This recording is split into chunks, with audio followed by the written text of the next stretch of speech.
The Toronto Maple Leafs represent everything that is wrong with professional sports. This podcast is subtitled Confessions of a Former Sports Fan. I'm Larry Fedoruk, and this is Later That Same Life. On my weekly podcast, topics, discussions, stories from our lives. Season 9, Chapter 1.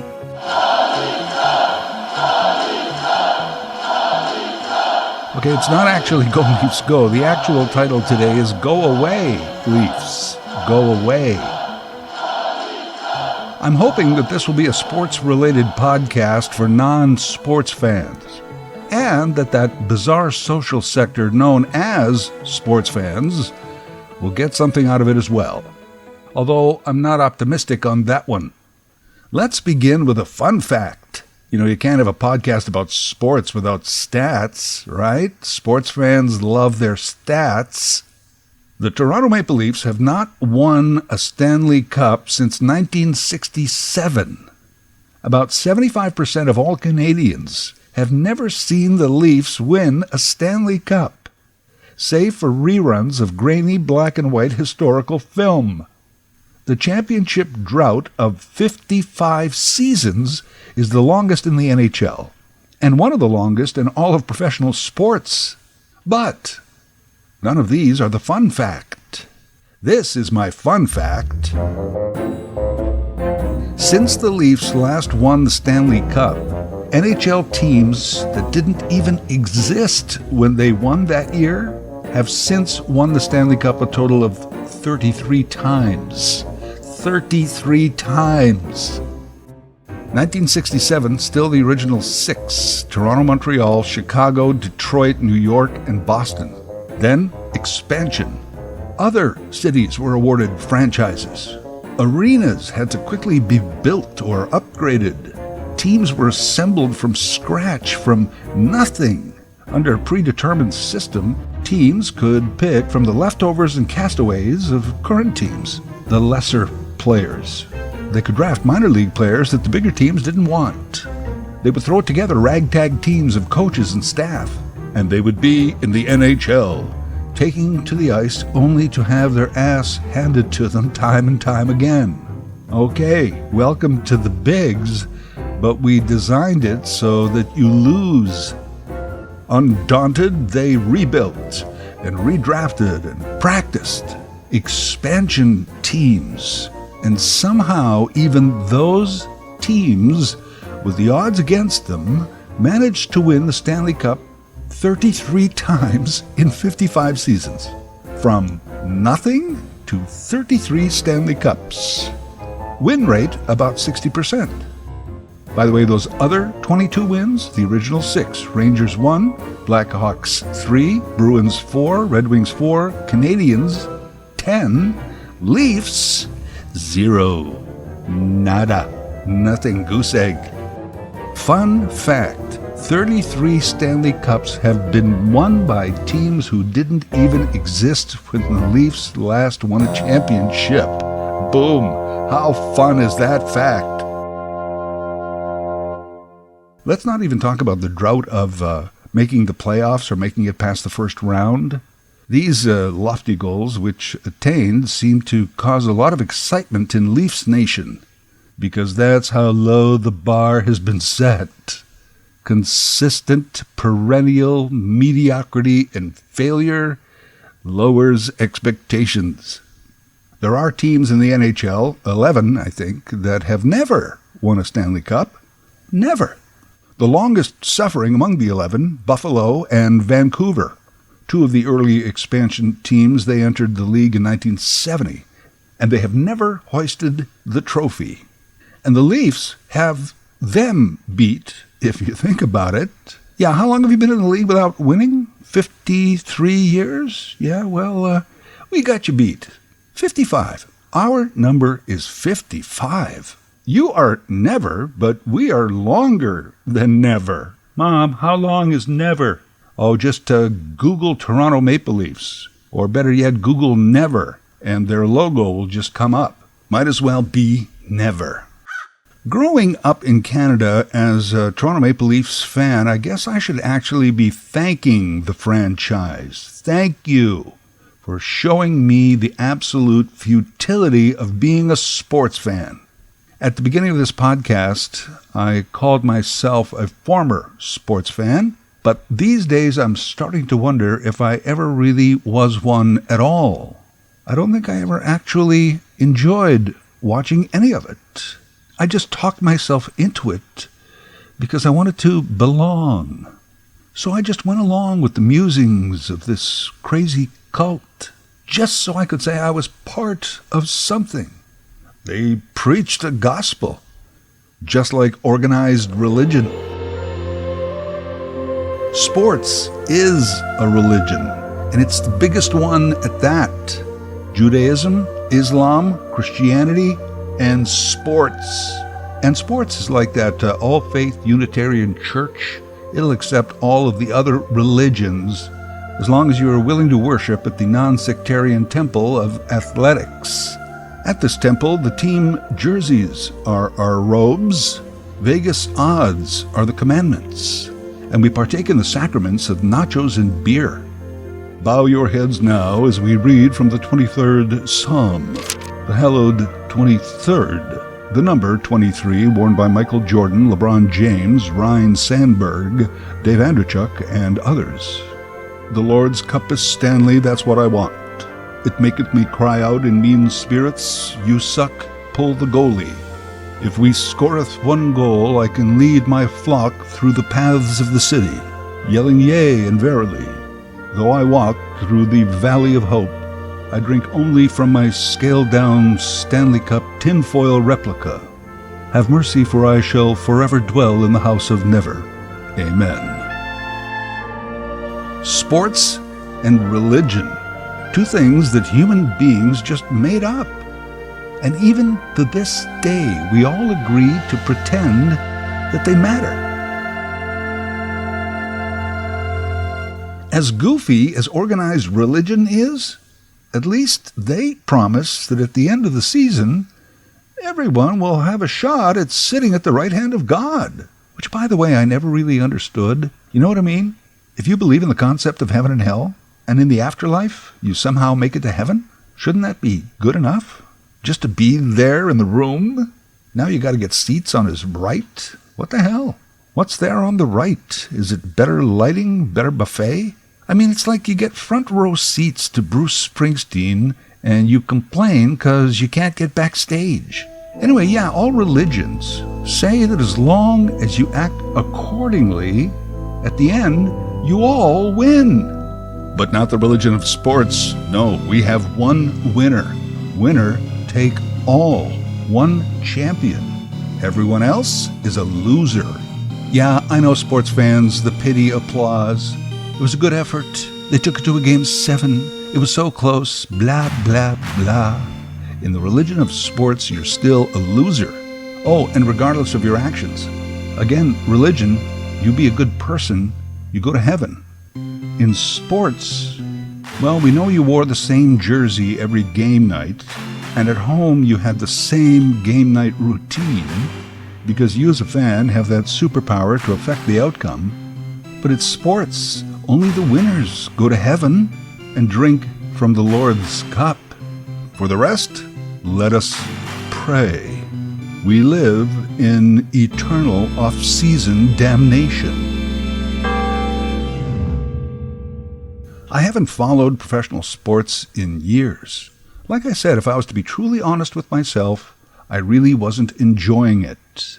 And even when I pretended to, it was mostly just setting me up for heartbreak. My actions were the definition of insanity. Doing the same thing over and over and expecting a different result. I decided to stop all that for my own good. I think big-time professional sports is ridiculous, unnecessary, and takes our focus away from the real issues of humanity. I'd be okay if it was just a distraction, a welcome break from the boredom and the misery. But it's not that anymore, is it?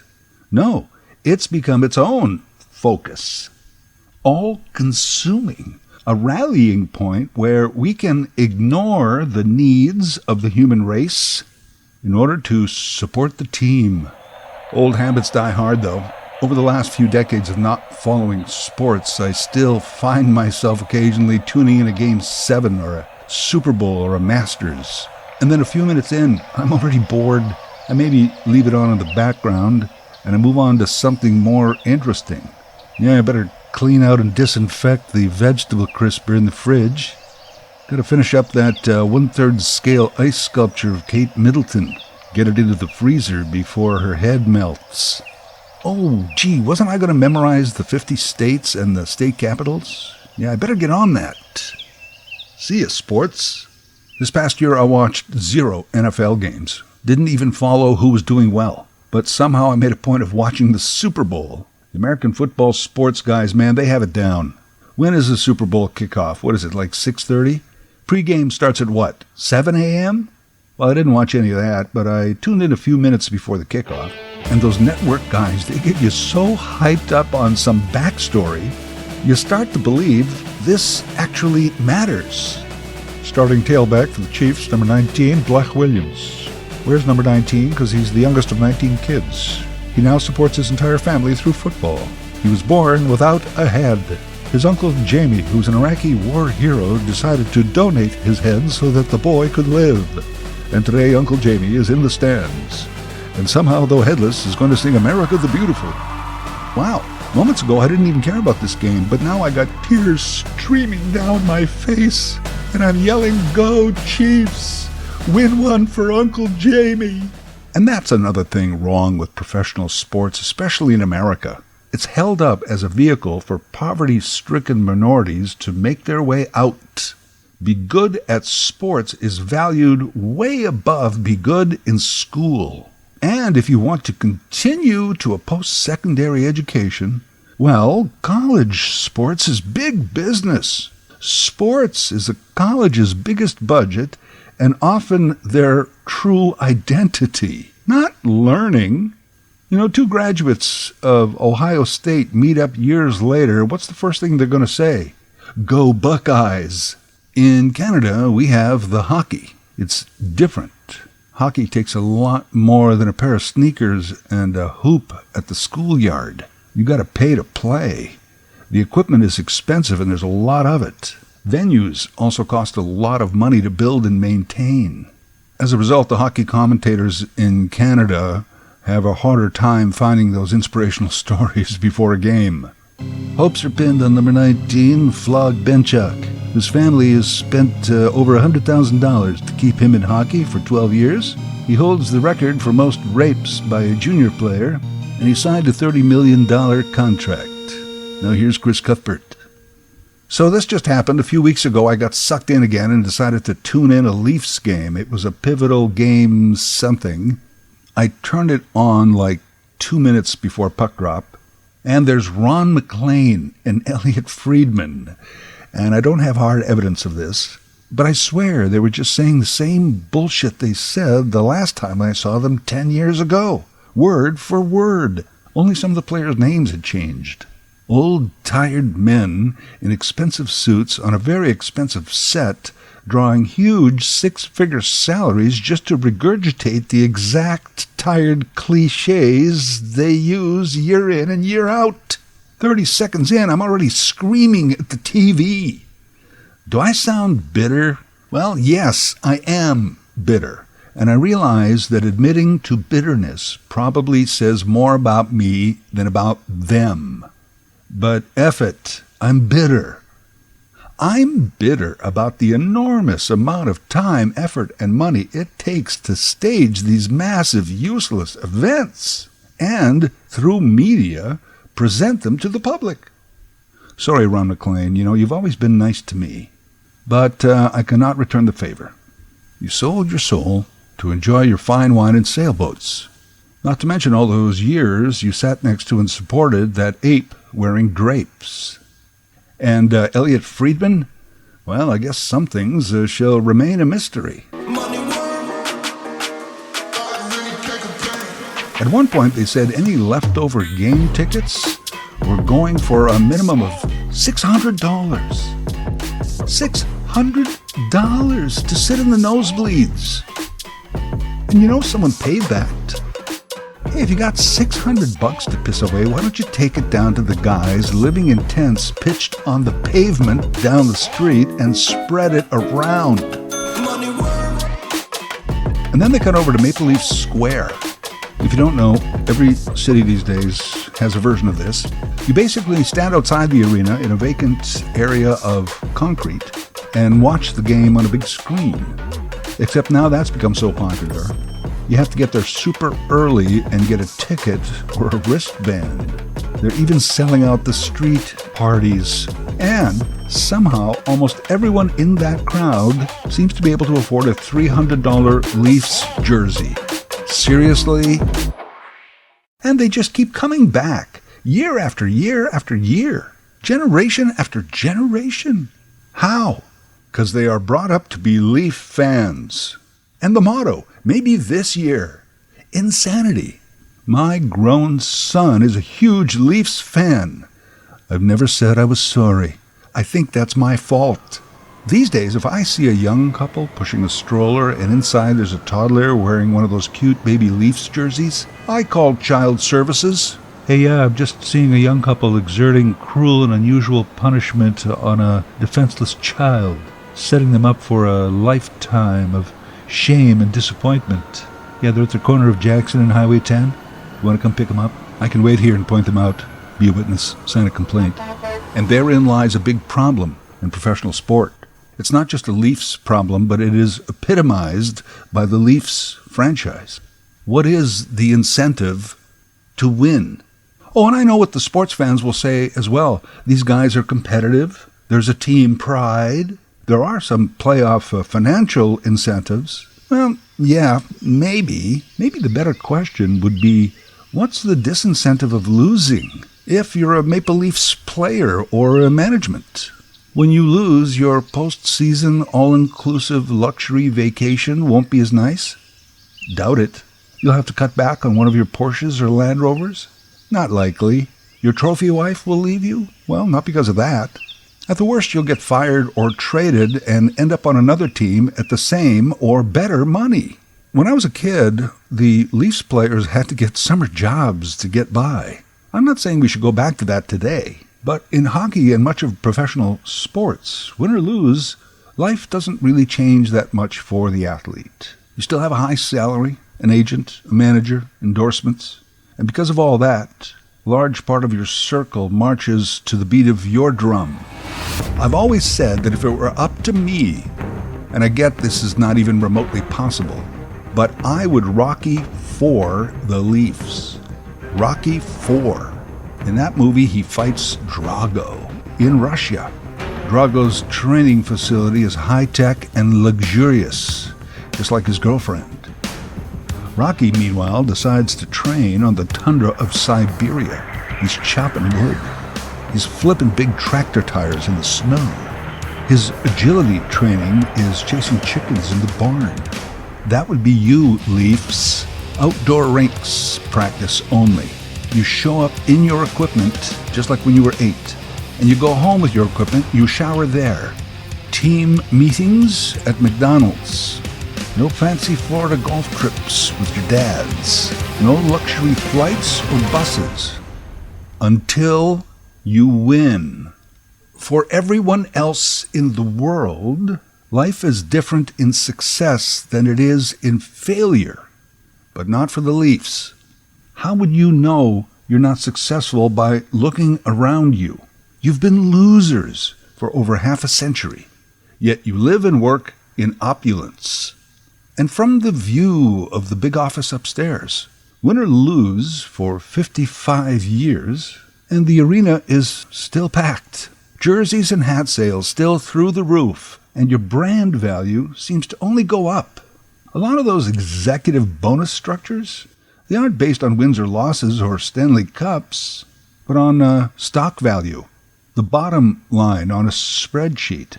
Man, that is some cushy little scheme you got going down there. The other thing that just might light a fire under their asses would be another team in the area. Again, impossible. Most NHL teams have a deal that you can't just set up another NHL team a few blocks over.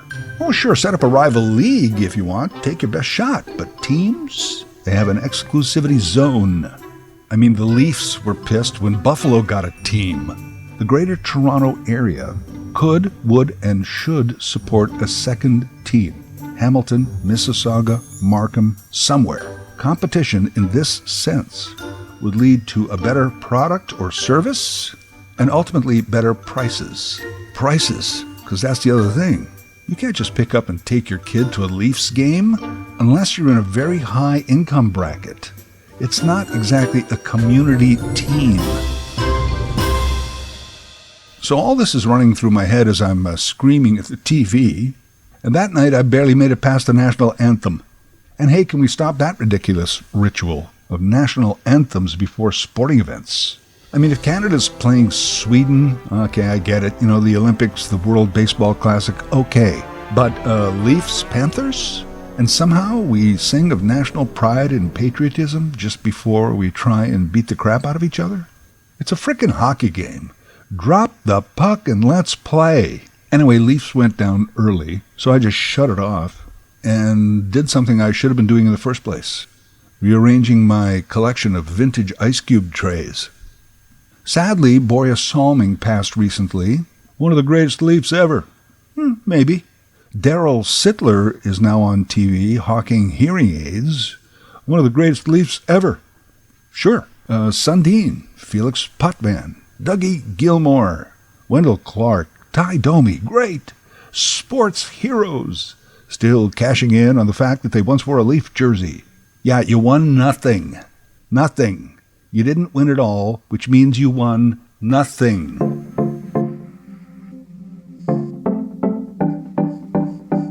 Franchises that didn't even exist when the Leafs last won a cup have since won 33 of them. A short time after the Leafs' last cup win, we went to the moon 6 times. And now we're firing it up to go back again. What do you think will happen first? We get back to the moon or the Leafs win the cup? I'm betting on the moon. What happened since 1967? Well, Nixon was taken down, an entire American presidency. Berlin Wall fell, AIDS, 9/11, first black American president. We built a channel and an EU. The human race has accomplished computers, cell phones, the internet, social media, 3D printers. We defeated a pandemic. For better or worse, we boldly go forward, unraveling and solving the great mysteries of our universe. Except the Leafs. The Leafs haven't figured out a formula to win a cup. Our job, stop going to the games. Stop watching them on TV. Stop buying the gear. Do yourself one better and stop being a sports fan. Now, I know that's going to be harder, so why don't we just start by making the Leafs go away? Let them know we're not going to pay until we get a better product. We're not some hapless small or medium market punching above our weight by just being in the league. You know, Buffalo, Ottawa, Green Bay, Oakland. These aren't our aw shucks fun guys that we love, win or lose. Screw that. Expect better. Demand more. Let's all find someone better to cheer for. And start with ourselves. Cheer for you. In the meanwhile, I will be lecturing with Sunday sermons at the Non-Sectarian Unitarian Temple of Athletics all throughout the summer. And I'm going to pull from my last podcast about sports almost 2 years ago. Then relief pitcher for the Washington Nationals, Sean Doolittle, and his quote, "Sports is our reward for a functioning society," unquote. Functioning society. Yeah, let me know when that starts. We are skipping right over the results and just collecting the reward. Later That Same Life is written, voiced, and produced by Larry Fedoruk. LarryFedoruk37@gmail.com. Subscribe to Larry's podcast YouTube channel. Get automatic notifications with each new episode.